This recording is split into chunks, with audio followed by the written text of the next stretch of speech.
Okay, today we are going to plant our onions. It's January 29th and it's 70 degrees out here, so it's very warm. And I'm going to also use some rock phosphate, and I've read that it's helpful for these, so let's go. I had put down some straw, and I don't know if they gave me straw, which I asked for, or if they mistakenly gave me some hay, because you might be able to see some sprouting. It comes out real easy. You'll see what I did over here. It's already, I just used a stirrup hoe. In the fall, I had a lot of leaves from the yard, so I crushed them up and I put them under the soil, and I mixed in some composted chicken manure, because I know that when you compost carbon or the dried leaves, it uses nitrogen, so I didn't want to take that out of the soil, so I added some more chicken manure, and it really decomposed nicely. It's probably hard to see amongst a little bit of the straw that's left, but the soil is very nice, dark, rich, and again, clay soil, and look how loose it is. One of the reasons why I put the straw down is so it helps prevent anything from being compacted in the wintertime from the rains and whatnot. But I think next year, instead of the straw, in the fall, I'll just put a layer of mulch down. And if I have to add more in the spring, that's fine. I just want it to be good.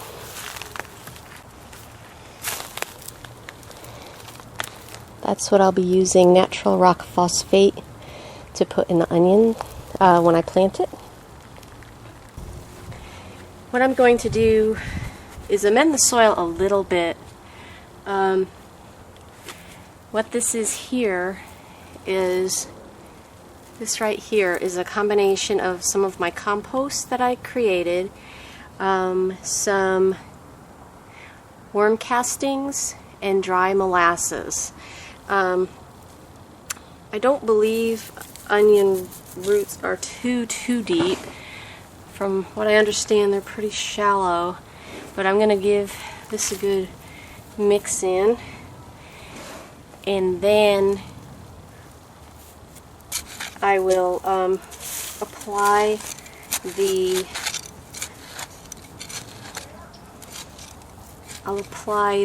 rock phosphate. I'll retrench this and then apply the rock phosphate. So now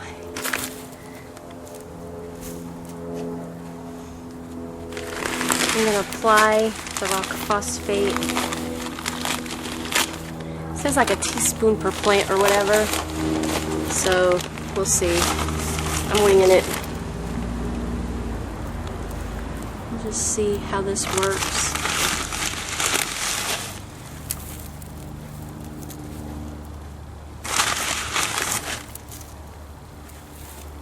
That's roughly a teaspoon. Okay.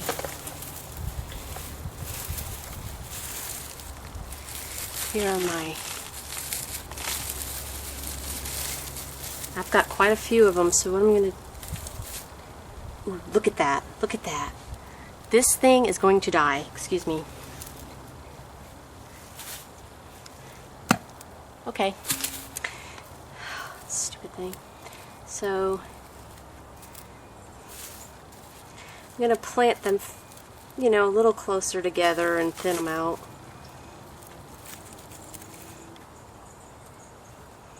Maybe. Well, maybe I don't know. I have a lot of them.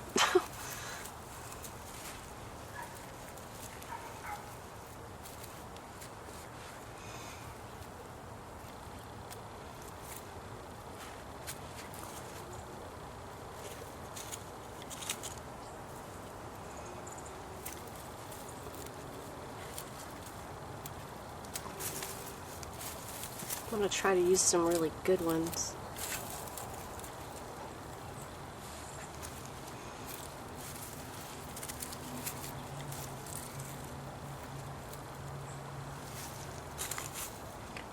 And one thing, from what I understand, is you don't want to plant these too deep.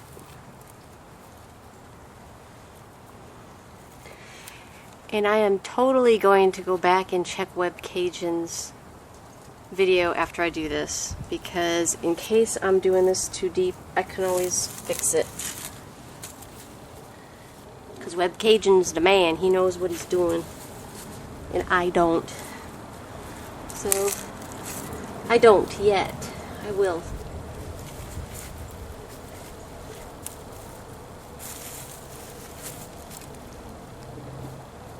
Because I know you don't want to plant these too deep. So, yeah, okay. But yeah, all of this and everything that I planted so far was only $2. Definitely better than trying to do it from seed. And I know I didn't do the whole square foot gardening thing on this. I'm just going to try to plant everything closer together this year, because I don't know that I have the patience to sit there and measure everything. It's like, okay, that's close enough. But that's one thing I did learn. I can plant things closer together. Well, except for these onions, I think, because they're going to get big. Hopefully they'll get big.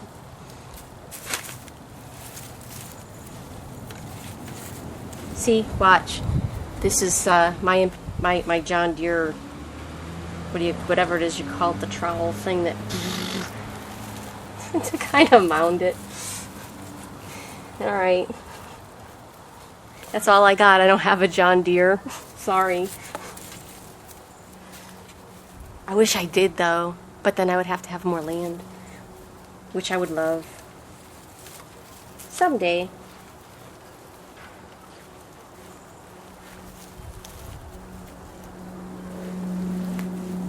Okay. There. Oh, come on, little worm, get in there. Look at that. Nice worm. Come on. Here. Get warm. I want him to get warm under there. I gotta go on the other side now.